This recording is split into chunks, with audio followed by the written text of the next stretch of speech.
ഏറ്റവും പ്രധാനപ്പെട്ട ഒരു കാര്യമെന്ന് പറയുന്നത് നമ്മുടെ കേരളത്തിൻ്റെ ചരിത്രത്തിൽ ആദ്യമായാണ് 2 ലക്ഷം കോടിയിലേറെ ഉള്ള ഒരു ചെലവ് ചെയ്യൽ പ്രഖ്യാപിക്കുന്ന ഒരു ബജറ്റ് കേരളത്തിൽ അവതരിപ്പിക്കുന്നത്. പക്ഷേ അത് നടപ്പിലാക്കാൻ കഴിയുമെന്നുള്ള ഒരു ശക്തമായിട്ടുള്ള ഒരു ശുഭാപ്തി വിശ്വാസം, ആത്മവിശ്വാസം ധനകാര്യമന്ത്രി മുന്നോട്ട് വെച്ചിട്ടുണ്ട്. ഈ നികുതി സമാഹരണത്തിൻ്റെ കാര്യത്തിൽ മുമ്പെങ്ങുമില്ലാത്ത രീതിയിലുള്ളൊരു വലിയ വർധനവും കുതിച്ചുചാട്ടവും ഉണ്ടാക്കാനായിട്ട് സർക്കാരിന് കഴിഞ്ഞിട്ടുണ്ട്. സമ്പദ് വ്യവസ്ഥയിൽ ഒരു വലിയ വളർച്ചയുണ്ടാകും. റോഡ് അപകടത്തിൽ പെടുന്നവർക്ക് ആദ്യ 5 ദിവസം സ്വകാര്യ ആശുപത്രിയിലാണെങ്കിലും ഗവൺമെന്റ് ആശുപത്രിയിലാണെങ്കിലും സൗജന്യ ചികിത്സ എന്ന് പറയുന്നത്.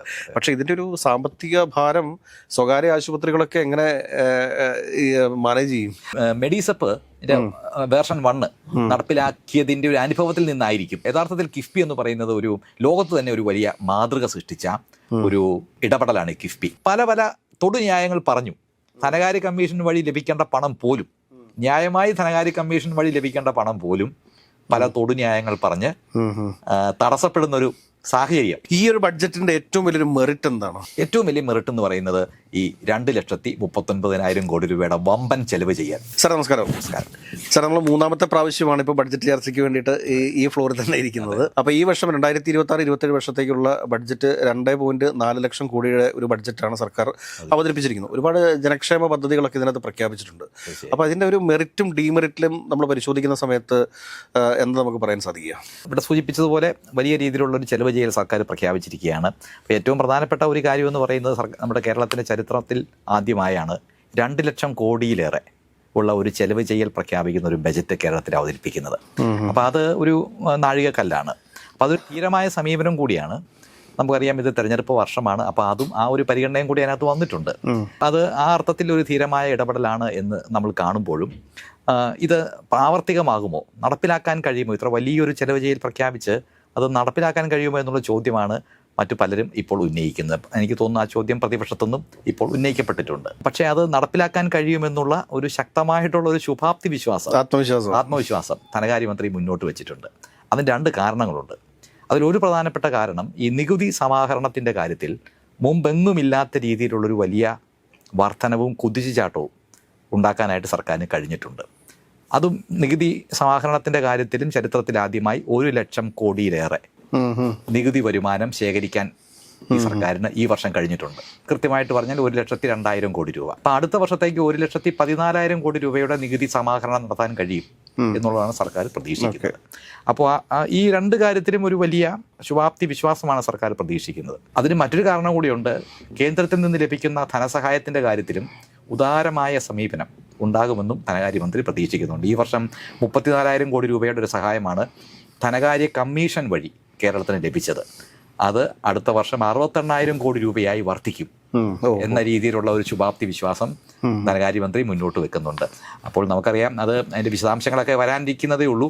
പക്ഷേ എങ്കിൽ പോലും ചിലപ്പോൾ ലഭ്യമായ സൂചനകളനുസരിച്ച് മെച്ചപ്പെട്ട സമീപനം പുതിയ ധനകാര്യ കമ്മീഷൻ്റെ ഭാഗത്തുനിന്ന് ഉണ്ടാകുമെന്ന് ധനകാര്യമന്ത്രി പ്രതീക്ഷിക്കുന്നുണ്ട്. അതോടൊപ്പം മറ്റൊരു പ്രധാനപ്പെട്ട കാര്യം എന്ന് പറയുന്നത് സമ്പദ് വ്യവസ്ഥയിൽ ഒരു വലിയ വളർച്ചയുണ്ടാകും എന്നും പ്രതീക്ഷിക്കുന്നു. ഏതാണ്ട് 14% വളർച്ച നോമിനലായിട്ട് അടുത്ത വർഷം 14% വളർച്ചയുണ്ടാകുമെന്നും പ്രതീക്ഷിക്കുകയാണ്. അപ്പോൾ ഈ ശുഭാപ്തി വിശ്വാസത്തിൻ്റെയും കണക്കുകളുടെയും അടിസ്ഥാനത്തിലാണ് 2.4 ലക്ഷം കോടി രൂപയുടെ, കൃത്യമായി പറഞ്ഞ 2.39 ലക്ഷം കോടി രൂപയുടെ വമ്പൻ ചെലവ് ചെയ്യൽ സർക്കാർ പ്രഖ്യാപിച്ചിരിക്കുന്നു. ഇതിന് ഒരുപാട് എന്താ പറയുക, ഇപ്പോൾ പത്രപ്രവർത്തക പെൻഷൻ 1,500 വർദ്ധിപ്പിച്ചത് 13,000 രൂപയാക്കി. ഹരിതകർമ്മസേനയ്ക്ക് ഗ്രൂപ്പ് ഇൻഷുറൻസ്, അതോടൊപ്പം തന്നെ 10ാം ക്ലാസ് വരെയുള്ള വിദ്യാർത്ഥികൾക്ക് മെഡിക്കൽ ഇൻഷുറൻസ്, ഇങ്ങനെ ഒരുപാട്.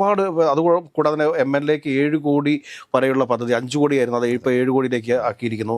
അപ്പോൾ ഇങ്ങനെ ഒരുപാട് ജനക്ഷേമ പദ്ധതികളുണ്ട്. അംഗനവാടി ആശാ വർക്കേഴ്സിൻ്റെയും അവരുടെ ഓണറേറിയത്തിലുള്ള ഒരു വർധന വന്നിട്ടുണ്ട്. അപ്പോൾ ഇതൊക്കെ സർക്കാരിന് താങ്ങാനുള്ള ഒരു ശേഷി ഉണ്ടോ? സ്വാഭാവികമായും നമുക്കിത് കാണുമ്പോൾ ഇത്രയും ക്ഷേമ പദ്ധതികൾ പ്രഖ്യാപിച്ച് നടപ്പിലാക്കാൻ കഴിയുമോ എന്നുള്ള സംശയം സ്വാഭാവികമായും ഉയരുന്നുണ്ട്. അപ്പോൾ അത് താങ്ങാൻ കഴിയുമോ എന്നുള്ള ചോദ്യത്തിന്റെ ഉത്തരമാണ് നാം ഈ രീതിയിൽ മനസ്സിലാക്കുന്നത്. വലിയ വളർച്ച അടുത്ത വർഷം ഉണ്ടാകും. ഈ വർഷം അത് ഏതാണ്ട് ഒരു 10% വളർച്ച, 9.97% വളർച്ചയാണ് ഉണ്ടായത്. അപ്പോൾ അത് അടുത്ത വർഷം 14% വളർച്ചയുണ്ടാകും. കേന്ദ്രത്തിൽ നിന്ന് ഉദാരമായ സഹായം പ്രതീക്ഷിക്കുന്നു. നികുതി സമാഹരണം കാര്യമായ വർധനവ് അക്കാര്യത്തിൽ ഉണ്ടാകുമെന്നുള്ള ഒരു ശുഭാപ്തി വിശ്വാസം വെച്ചിരിക്കുന്നു. അപ്പോൾ അതിൻ്റെ അടിസ്ഥാനത്തിൽ ഈ ക്ഷേമ പ്രവർത്തനങ്ങൾ നടത്താൻ കഴിയും എന്നാണ് പ്രതീക്ഷ. ഇതിനകത്ത് കിഫ്ബിയിൽ നിന്ന് MC റോഡിന്റെ വികസനത്തിന് വേണ്ടിയിട്ട് ഒരു 5,217 കോടി രൂപ മാറ്റി വെച്ചിട്ടുണ്ട്. അപ്പോൾ കിഫ്ബിയുടെ ഫണ്ടും കൂടി ഈ ബഡ്ജറ്റിന്റെ ഈ ഒരു എമൗണ്ടിന്റെ ഭാഗമായിട്ടുണ്ടോ? അല്ല, തീർച്ചയായും അത് ബജറ്റിൽ അങ്ങനെയാണ് ധനകാര്യമന്ത്രി വ്യക്തമാക്കിയിരിക്കുന്നത്. കിഫ്ബി വഴി കൂടിയുള്ള പ്രവർത്തനങ്ങൾ അധികമായിട്ട് പ്രതീക്ഷിക്കുന്നു എന്നാണ് ഇപ്പോൾ നമ്മൾ അത് 1,14,000 കോടി രൂപയുടെ നികുതി വരുമാനം പ്രതീക്ഷിക്കുന്നതോടൊപ്പം തന്നെ കിഫ്ബിയിൽ നിന്നുള്ള വായ്പയും ഗവൺമെന്റ് പ്രതീക്ഷിക്കുന്നു. അല്ല, ഞാൻ കഴിഞ്ഞോട്ടെ, ഈ പലപ്പോഴും ഈ കേന്ദ്ര GST പിരിച്ചതിന് ശേഷം അവിടെ നിന്ന് സർക്കാരിന്, സംസ്ഥാന സർക്കാരിന് അത് തിരിച്ചു കിട്ടാൻ വരുന്നൊരു കാലതാമസം ഈ പദ്ധതികൾ ഏതെങ്കിലും തരത്തിൽ ബാധിക്കാൻ സാധ്യതയുണ്ടോ? അല്ല, അതൊരു ചെറിയ പ്രശ്നം തന്നെയാണ്. ഇപ്പം യഥാർത്ഥത്തിൽ ഈ GST നടപ്പിലാക്കിയ സമയത്ത് നമ്മുടെ അന്നത്തെ ധനകാര്യമന്ത്രി തോമസ് ഐസക് സാർ പറഞ്ഞത് വലിയ പ്രതീക്ഷയായിരുന്നു അദ്ദേഹത്തിനുണ്ടായിരുന്നത്. കാരണം കേരളം ഒരു ഉപഭോക്തൃ സംസ്ഥാനമാണ്. GST എന്ന് പറയുന്ന ഒരു ഉപഭോഗത്തിൻ്റെ അടിസ്ഥാനത്തിലുള്ള ടാക്സാണ്.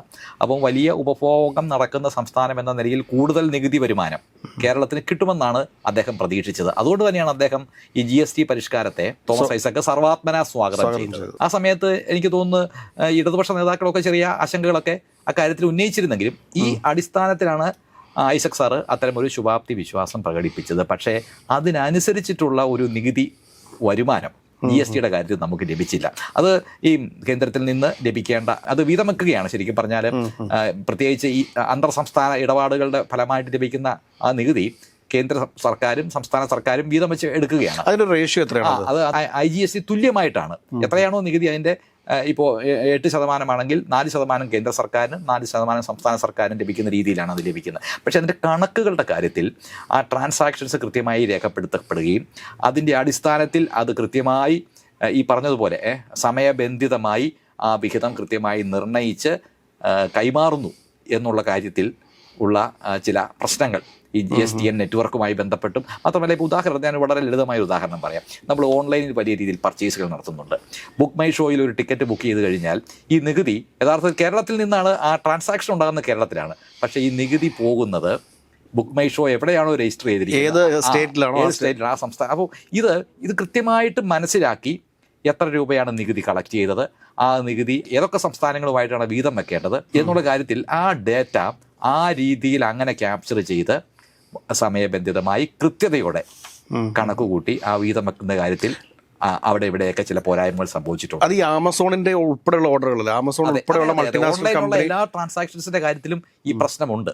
അപ്പോൾ കുറേയൊക്കെ പരിഹരിക്കുന്നു എന്നുള്ളതാണ് മനസ്സിലാക്കുന്നത്. പക്ഷേ അത് പൂർണ്ണമായി അത് പരിഹരിച്ചിട്ടുണ്ട് എന്ന് കരുതാൻ നമുക്ക് കഴിയില്ല. എനിക്കത് കേരളത്തിൽ നിന്ന് ഏറ്റവും കുറഞ്ഞ 1,00,000 കോടിയുടെയെങ്കിലും ബിസിനസ് ഓൺലൈനിൽ നടക്കുന്നുണ്ട്. തീർച്ചയായും ഓൺലൈൻ മാത്രമല്ല, അല്ലാതെയും ഈ അന്തർസംസ്ഥാന വ്യാപാരം വ്യാപകമായിട്ടുണ്ടല്ലോ. അപ്പോൾ ഈ കാര്യത്തിനകത്ത് കൃത്യമായിട്ട് നികുതി ശേഖരിക്കപ്പെടുന്നുണ്ട്.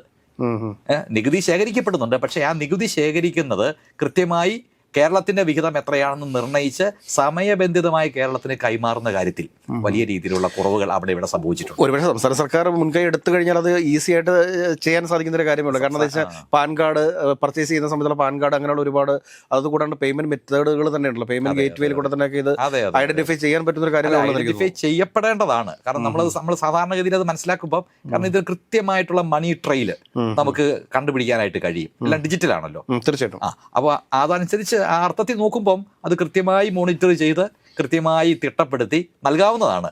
പക്ഷേ ഇതുമായി ബന്ധപ്പെട്ട നെറ്റ്വർക്ക് ആ രീതിയിൽ ചില പോരായ്മകളുണ്ട്. ഇത് കൂടാതെ ഇപ്പോൾ പറഞ്ഞു 1,04,000 കോടി രൂപ നികുതിയായിട്ട് കഴിഞ്ഞ വർഷം നടപ്പ് വർഷം സംസ്ഥാന സർക്കാർ പിരിച്ചെടുത്തിട്ടുണ്ട്. അപ്പോൾ ഇതിനകത്തും പ്രധാനപ്പെട്ട ഒരു കാര്യം എന്താണെന്ന് വെച്ചാൽ, പ്രമുഖരായിട്ടുള്ള പല സാമ്പത്തിക വിദഗ്ധരും ഉന്നയിക്കുന്ന ഒരു ആരോപണമാണ്, നമ്മുടെ സംസ്ഥാനത്ത് GST ചെക്കിങ്ങുകൾ അത്ര സജീവമല്ല. കാരണം പല ആളുകളും GST ഒഴിവാക്കിക്കൊണ്ട് ഗുഡ്സ് കേരളത്തിലേക്ക് കടത്തുന്നുണ്ട്. ഇപ്പൊ ചെക്ക് പോസ്റ്റുകളെല്ലാം ഓപ്പൺ ചെയ്തിട്ടേക്കാണ്, പല ചെക്ക് പോസ്റ്റുകളും ഓപ്പൺ ചെയ്തിട്ടേക്കാണ്. അപ്പോൾ ഈ 1,04,000 കോടി രൂപ നടപ്പ് വർഷം കളക്ട് ചെയ്യാൻ വേണ്ടി സാധിച്ചിട്ടുണ്ട് എന്നുണ്ടെങ്കിൽ എനിക്ക് തോന്നുന്നു ഈ GST ചെക്കിംഗ് കൂടി കുറച്ച് സജീവമാകുന്ന, അല്ലെങ്കിൽ കുറച്ചുകൂടെ ഒന്ന് ആക്റ്റീവ് ആക്കുന്ന ഒരു രീതിയിലേക്ക് മാറിക്കഴിഞ്ഞാൽ ഇത് ഒരുപക്ഷെ ഈ 1,04,000 ഒരു 50% കൂടി വർധന ഉണ്ടാക്കാൻ വേണ്ടി സാധിക്കത്തില്ലേ? ശരിയാണ്. അത് നികുതിയും GST വരുമാനത്തിന്റെ കാര്യത്തിൽ പ്രതീക്ഷിച്ചതുപോലുള്ളൊരു വർധനവ് നമുക്കുണ്ടായില്ല. അത് അവിടെ എവിടെ ചോർച്ചകളുണ്ട് എന്നുള്ളത് തന്നെയാണ് അത് സൂചിപ്പിക്കുന്നത്. നമുക്കറിയാമല്ലോ, ഇപ്പം നമ്മൾ ഒരു സാധനം വാങ്ങാൻ പോയി കഴിഞ്ഞാൽ ഇപ്പോഴും എറണാകുളത്തായാൽ പോലും GST ഇല്ലാതെയും GST വെച്ചും ഉള്ള ബില്ല് നമുക്ക് കിട്ടും. തീർച്ചയായും നമ്മളത് കിട്ടുന്നുണ്ട്. അപ്പോൾ അതിൻ്റെ അർത്ഥം എവിടെയോ അതൊരു ചോരുന്നുണ്ട്. മാത്രമല്ല, പല സ്ഥാപനങ്ങളും നമ്മൾ ചായ കുടിക്കാനായിട്ട് ഒരു 15 രൂപയുടെ ചായ കുടിച്ചാൽ അതിനകത്ത് GST രേഖപ്പെടുത്തുന്നുണ്ട്.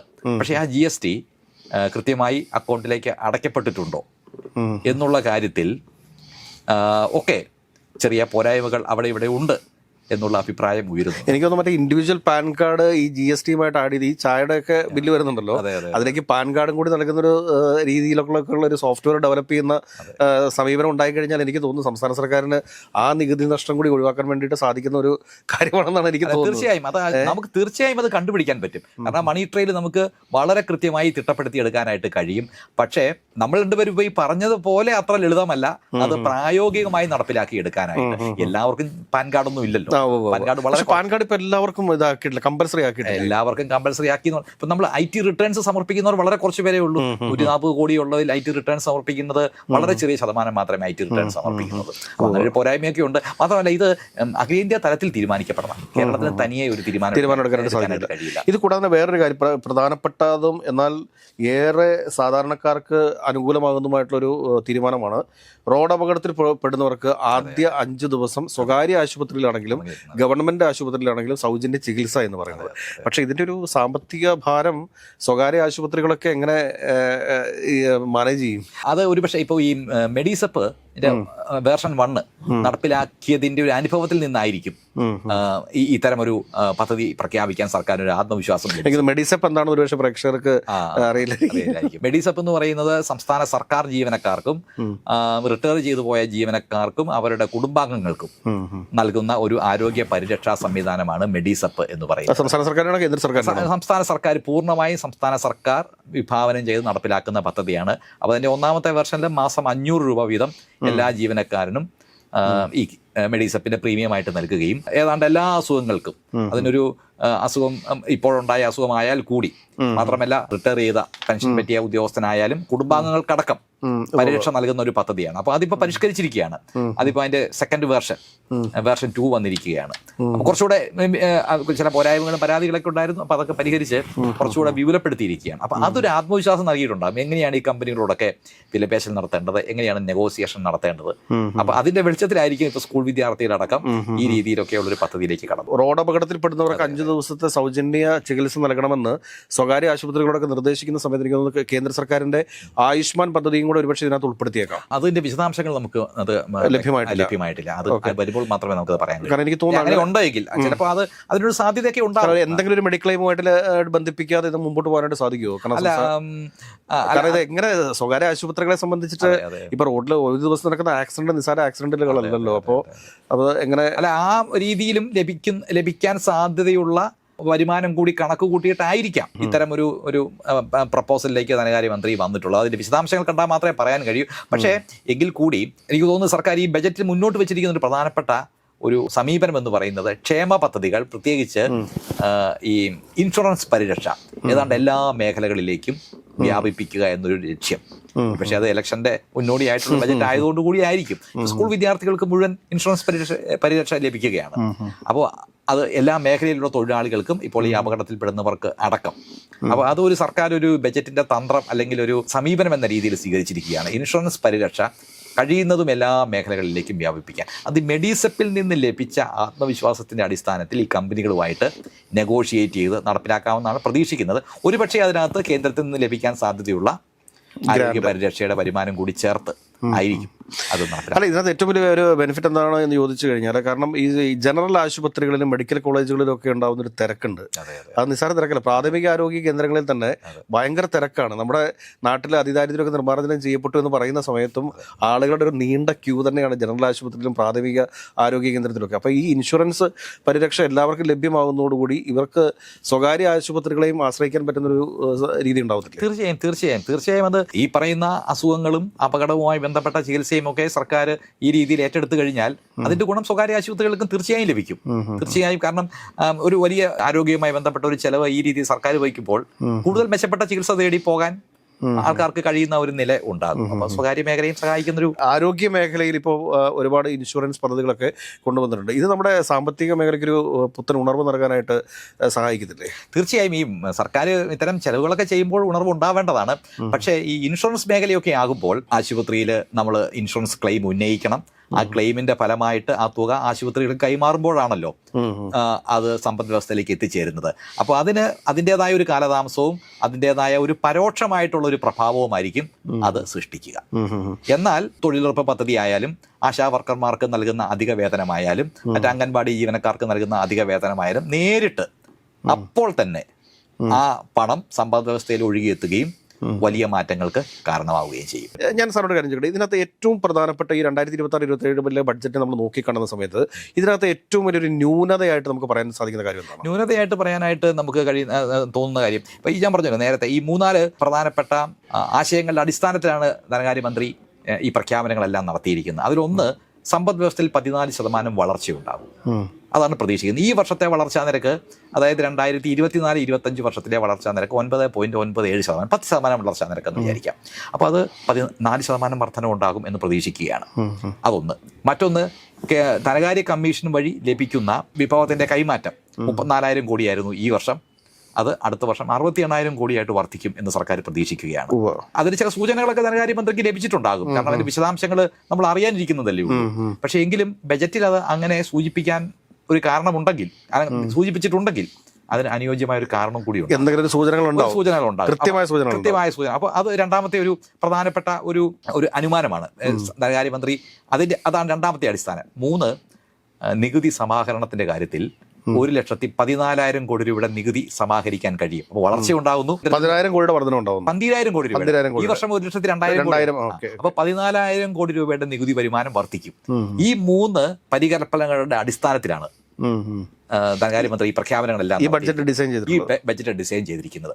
അപ്പോൾ ഈ കാര്യത്തിൽ ഏതെങ്കിലും രീതിയിലുള്ള ഒരു മാറ്റം, അല്ലെങ്കിൽ ഈ പ്രതീക്ഷ ഈ രീതിയിൽ സാക്ഷാത്കരിക്കാൻ കഴിയുന്നില്ല എങ്കിൽ അതനുസരിച്ചുള്ള പദ്ധതികളിലും കുറവ് വരും. അതനുസരിച്ചുള്ള ചെറിയ പ്രതിസന്ധിയും അവിടെ ഇവിടെ രൂപം കൊള്ളും. അപ്പൊ പിന്നെ പ്രതിപക്ഷം വിമർശിക്കുന്നതിൽ എന്തർത്ഥമാണല്ലോ? 1,02,000 കോടി രൂപ നടപ്പ് വർഷത്തിൽ നികുതിയായിട്ട് പിരിക്കാൻ വേണ്ടിയിട്ട് സംസ്ഥാന സർക്കാരിന് സാധിച്ചിട്ടുണ്ട്.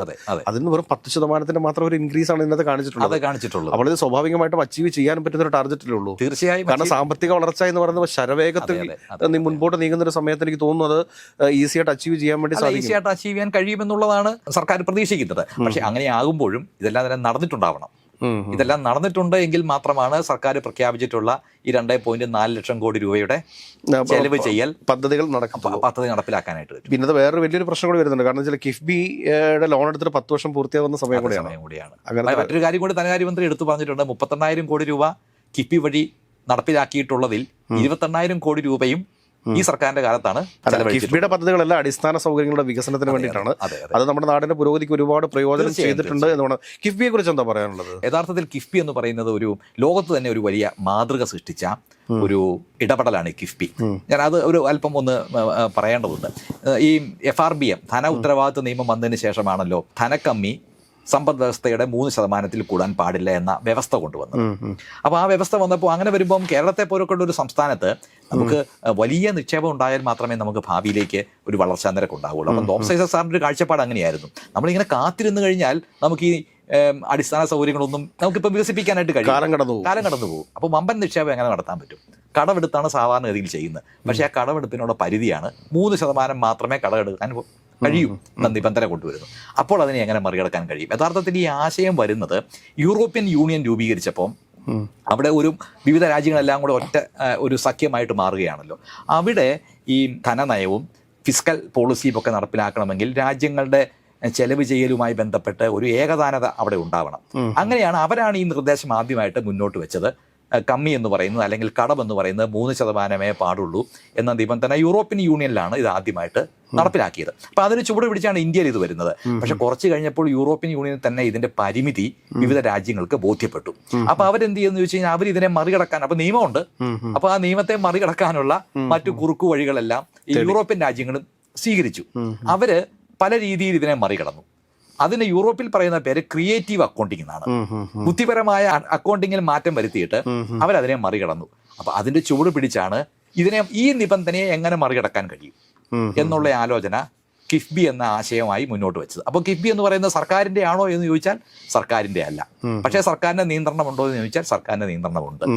അപ്പോൾ നേരിട്ട് സർക്കാരുമായി ബന്ധമില്ലാത്തത് കൊണ്ട് കിഫ്ബി വഴി നടത്തുന്ന ചെലവ് ചെയ്യലുകളോ കിഫ്ബി എടുക്കുന്ന വായ്പയോ സർക്കാരിന്റെ ബാധ്യതയായിട്ട് വരില്ല. അപ്പം ബജറ്റിന് പുറത്ത് കടമെടുക്കാനും വലിയ രീതിയിൽ ചെലവ് ചെയ്യാനുമുള്ള ഒരു കുറുക്കുവഴി എന്ന നിലയിലാണ് യഥാർത്ഥത്തിൽ ഈ കിഫ്ബി രംഗത്ത് വരുന്നത്. ശരിക്കും സർക്കാരിന്റെ ഒരു ഇൻവെസ്റ്റർ ആണ്. അതെ, തീർച്ചയായും സർക്കാരിന് നിയന്ത്രണമുള്ള അല്ലെങ്കിൽ സർക്കാരിന്റെ താല്പര്യങ്ങൾക്ക് അനുസരിച്ച് പ്രവർത്തിക്കുന്ന ഒരു സംവിധാനം തന്നെയാണ് കിഫ്ബി. പക്ഷേ നിയമപരമായി നോക്കിയാൽ അതൊരു ബോഡി കോർപ്പറേറ്റ് ആണ്, സർക്കാരുമായിട്ട് നേരിട്ട് ബന്ധമില്ല. അപ്പോൾ സർക്കാരിനാണല്ലോ കടമെടുക്കാൻ ഈ പരിധിയുള്ളത്, കിഫ്ബിക്ക് കടമെടുക്കാൻ പരിധിയൊന്നുമില്ല. അപ്പോൾ ആ രീതിയിലാണ് ഐസക് സാർ അത് വിഭാവനം ചെയ്തത്. ഇതിനകത്ത് ഈ MLA-മാർക്ക് സാധാരണ MLA-മാർക്ക് 5 കോടി രൂപയാണ് കഴിഞ്ഞ ബഡ്ജറ്റ് വരെ, ഇപ്പൊ ഈ നടപ്പ് വർഷം വരെ അവർക്കൊരു പരിധിയുള്ളത്. അതിപ്പോ പ്രാവശ്യം 7 കോടിയായിട്ട് ഉയർത്തിയിട്ടുണ്ട്.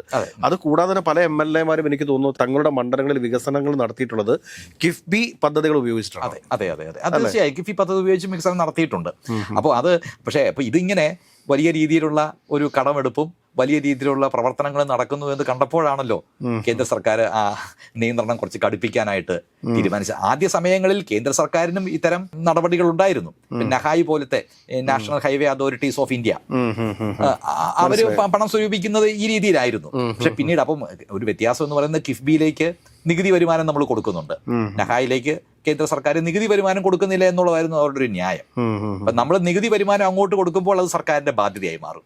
സർക്കാരിന്റെ ബാധ്യതയായി മാറുമ്പോൾ കിഫ്ബിയുടെ പ്രവർത്തനങ്ങളെല്ലാം സർക്കാരിന്റെ പ്രവർത്തനങ്ങളായിട്ട് കണക്കാക്കേണ്ടി വരും എന്നുള്ളതാണ് അവരെടുത്ത നിലപാട്. ഈ ഒരു ബഡ്ജറ്റിന്റെ ഏറ്റവും വലിയൊരു മെറിറ്റ് എന്താണ്? ഏറ്റവും വലിയ മെറിറ്റ് എന്ന് പറയുന്നത് ഈ 2,39,000 കോടി രൂപയുടെ വമ്പൻ ചെലവ് ചെയ്യാൻ ചരിത്രത്തിൽ ഇല്ലാത്ത രീതിയിൽ 2 ലക്ഷം കോടി കടന്ന് ഉള്ള ആ വലിയ നിക്ഷേപം ചെലവ് ചെയ്യൽ. ഈ നടപ്പ് വർഷത്തെ ബഡ്ജറ്റിന്റെ ടോട്ടൽ എത്രയായിരുന്നു? നടപ്പ് വർഷത്തെ ബഡ്ജറ്റിന്റെ ടോട്ടൽ എന്ന് പറയുന്നത് 1,92,000. ആദ്യമായിട്ടാണ് 2 ലക്ഷം ക്രോസ് ചെയ്യുന്നത്. ക്രോസ് ചെയ്യുന്ന പറഞ്ഞാൽ വിഭാവനം ചെയ്യുന്നത്. അടുത്ത വർഷമാണ് 2,39,000 കോടി. ഈ വർഷം ഈ നടപ്പ് വർഷത്തെ 1,92,000 എന്നുള്ള ഒരു ടാർഗറ്റിൽ എത്ര പെർസെന്റേജ് അച്ചീവ് ചെയ്തിട്ടുണ്ടാവും? 1,98,000 ആയിരുന്നു കഴിഞ്ഞ ബജറ്റിൽ പ്രഖ്യാപിച്ചത്.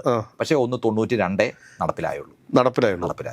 1,92 പറയുമ്പോഴത്തേക്ക് 6,000 കോടി രൂപയുടെ 6,000 കോടി രൂപയുടെ കുറവെന്ന് പറയുമ്പോഴത്തേക്ക് വലിയ കുറവല്ല. അപ്പൊ സർക്കാർ പ്രതീക്ഷിച്ച രീതിയിലുള്ള ചെലവ് ചെയ്യൽ സർക്കാർ നടത്തി. പിന്നെ ആ നികുതിയിൽ വന്നിട്ടുള്ള ചില അതെ നികുതിയിൽ സർക്കാർ വിചാരിച്ച അത്രയും നികുതി സമാഹരണം ഉണ്ടായില്ല. അപ്പോൾ ഈ ക്ഷേമ പ്രവർത്തനങ്ങൾ തന്നെയാണ് സർക്കാർ ഇതിന് ഈ ബഡ്ജറ്റിനെ ആകർഷകമാക്കുന്നത്. തീർച്ചയായും ക്ഷേമ പ്രവർത്തനങ്ങളാണ് ഈ ബഡ്ജറ്റിനെ ആകർഷകം. ഈ വലിയ ചെലവ് ചെയ്യലുണ്ട് എന്ന് പറയുമ്പോഴും ആ ചെലവ് ചെയ്യലിലെ ഒരു പ്രധാനപ്പെട്ട ഘടകമായിട്ട് മാറുന്നത് ഈ രീതിയിലുള്ള ക്ഷേമ പ്രവർത്തനങ്ങളാണ്. വിവിധ മേഖലയിലേക്ക് ഇൻഷുറൻസ് പദ്ധതി ആയാലും മറ്റ് ക്ഷേമ പ്രവർത്തനങ്ങളായാലും വലിയ രീതിയിൽ ഏതാണ്ട് എല്ലാ വിഭാഗം ജനങ്ങളെയും സ്പർശിക്കുന്ന രീതിയിലുള്ള ഈ പ്രവർത്തനങ്ങൾ തന്നെയാണ് ഈ ബജറ്റിനെ വേറിട്ടുള്ള ബജറ്റ്. അതായത് മാർക്കറ്റിലേക്ക് വലിയൊരു ക്യാഷ് ഫ്ലോ വരാൻ വേണ്ടി പോകുന്നു. ആ ക്യാഷ് ഫ്ലോയിലൂടെ വലിയൊരു നികുതി കളക്ട് ചെയ്യാൻ വേണ്ടി സർക്കാർ ഉദ്ദേശിക്കുന്നു. മാർക്കറ്റിലേക്ക് വലിയ ക്യാഷ് ഫ്ലോ അങ്ങനെ ഒരു ചെലവ് ചെയ്യലെന്ന് പറയുമ്പോൾ ശരിയാണ്, ആ ചെലവ് ചെയ്യലിന്റെ ഭാഗമായിട്ട് ഒരു ക്യാഷ് ഫ്ലോ ഉണ്ടാവേണ്ടതാണ്.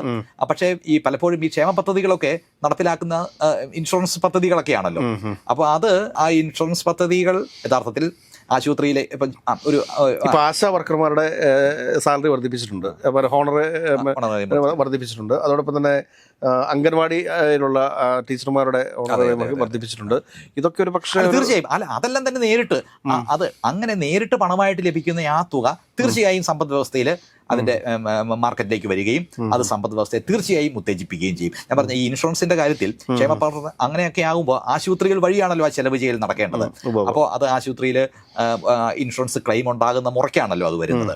അപ്പോൾ അതിന്റെ ഒരു ഗുണന പ്രഭാവം സമ്പദ് വ്യവസ്ഥയിൽ എങ്ങനെയായിരിക്കുമെന്ന് നമുക്ക് അത് ഒന്ന് കാത്തിരുന്ന് തന്നെ നമുക്ക് വിലയിരുത്തേണ്ടതുണ്ട്. അതേസമയം ആശാ വർക്കർക്കും അല്ലെങ്കിൽ മറ്റുള്ളവർക്കും ഇപ്പം തൊഴിലുറപ്പ് പദ്ധതിയുമായി ബന്ധപ്പെട്ട് 1,000 കോടി രൂപയുടെ വർധനമാണ് സർക്കാർ പ്രഖ്യാപിച്ചിരിക്കുന്നത്. അപ്പോൾ അത് തീർച്ചയായും നേരിട്ട് സമ്പദ് വ്യവസ്ഥയിലേക്ക് പണം എത്തിക്കുന്ന ഒരു പ്രഖ്യാപനമാണ്. അത് വലിയ രീതിയിൽ മാറ്റം ഉണ്ടാകും. ഈ ബഡ്ജറ്റിൽ കർഷകർക്ക് ഗുണം ചെയ്യുന്ന എന്തെങ്കിലുമൊക്കെ കർഷകർക്ക് ഗുണം ചെയ്യുന്ന നിരവധി പദ്ധതികൾ പ്രഖ്യാപിച്ചിട്ടുണ്ട്. മാത്രവുമല്ല, ഇപ്പം ഇന്നലെ വെച്ചിട്ടുള്ള ആ ഇക്കണോമിക് സർവേ പ്രകാരം കാർഷിക മേഖലയിൽ മുമ്പെങ്ങുമില്ലാത്ത രീതിയിലുള്ളൊരു ഉണർവ്, വളർച്ച കാർഷിക മേഖല രേഖപ്പെടുത്തി എന്നുള്ളതാണ് നമുക്ക് ഇപ്പോൾ കാണാനായിട്ട് കഴിയുന്നത്. കാർഷിക രംഗത്തിൽ കാര്യമായ മാറ്റം സർക്കാർ വരുത്തി. കാരണം തരിശുഭൂമിയിലൊക്കെ കൃഷി വർദ്ധിച്ചിട്ടുണ്ട്. അതെ, കാര്യമായിട്ട് കൃഷിയുടെ കാര്യത്തിൽ കാര്യമായ വർധന ഉണ്ടായിട്ടുണ്ട്. അപ്പോൾ നമുക്ക് എടുത്തു പറയാൻ സാധിക്കുന്ന ഒരു പ്രതിപക്ഷത്തിന്റെ ഏറ്റവും പ്രധാനപ്പെട്ട ഒരു ആരോപണം എന്താണ് ഈ ബഡ്ജറ്റ്? പ്രതിപക്ഷത്തിന്റെ പ്രധാനപ്പെട്ട ആരോപണം കഴിഞ്ഞ വർഷം പ്രഖ്യാപിച്ചതിൽ നിന്നെല്ലാം സർക്കാർ ആ കണക്കുകളൊന്നും സാക്ഷാത്കരിക്കാൻ കഴിഞ്ഞില്ല. മാത്രമല്ല, ഈ വലിയ ചെലവ് ചെയ്യൽ നടക്കുമോ അതിനുള്ള വരുമാനം എവിടെയാണ്? ഇതൊക്കെയാണല്ലോ പ്രതിപക്ഷം ഉന്നയിച്ച പക്ഷേ അതിന് ചോദ്യങ്ങൾ. അർത്ഥമില്ല. കാരണം 1,98,000 കോടി രൂപയുടെ ബഡ്ജറ്റ് അവതരിപ്പിച്ച സർക്കാർ അതെ 1,92,000 കോടി രൂപ സ്പെൻഡ് ചെയ്തു എന്ന് പറയുമ്പോഴത്തേക്ക് അത് വലിയൊരു പെർസെന്റേജ് അല്ല, 90% മേളിൽ വന്നില്ലേ? മേളിൽ വന്നു. മാത്രമല്ല 6,000 കോടി രൂപയുടെ കുറവ് മാത്രമേ വന്നുള്ളൂ. അപ്പൊ അതുകൊണ്ട് അതൊരു വലിയ ഒരു പ്രശ്നമായിട്ട് യഥാർത്ഥത്തിൽ കാണേണ്ടതില്ല. 95% മേളിൽ വന്നിട്ടുണ്ട്. അതെ 95% മുകളിൽ വന്നു. അപ്പൊ സർക്കാർ എന്താണോ പ്രഖ്യാപിച്ചത് അത് നടപ്പിലാക്കാൻ സർക്കാരിന് കഴിഞ്ഞിട്ടുണ്ട്. അപ്പൊ അതുകൊണ്ട് തന്നെ അടുത്ത വർഷത്തേക്ക് പ്രഖ്യാപിച്ചിരിക്കുന്ന ഈ 2.4 ലക്ഷം കോടി രൂപയുടെ ചെലവ് ചെയ്യൽ നടക്കുമെന്ന് തന്നെയാണ് നമുക്ക് കാണാനായിട്ടുള്ളത്. പക്ഷെ അങ്ങനെയാകുമ്പോഴും സമ്പദ് വ്യവസ്ഥയിൽ 14% വളർച്ച ഉണ്ടാകണം. ധനക്കമ്മീഷനിൽ നിന്ന് ലഭിക്കുന്ന തുകയിൽ കാര്യമായിട്ടുള്ള വർധനവും പ്രതീക്ഷിക്കുന്നു. നികുതി സമാഹരണത്തിൽ 12,000 കോടി രൂപയുടെ വർധനവും പ്രതീക്ഷിക്കുന്നു.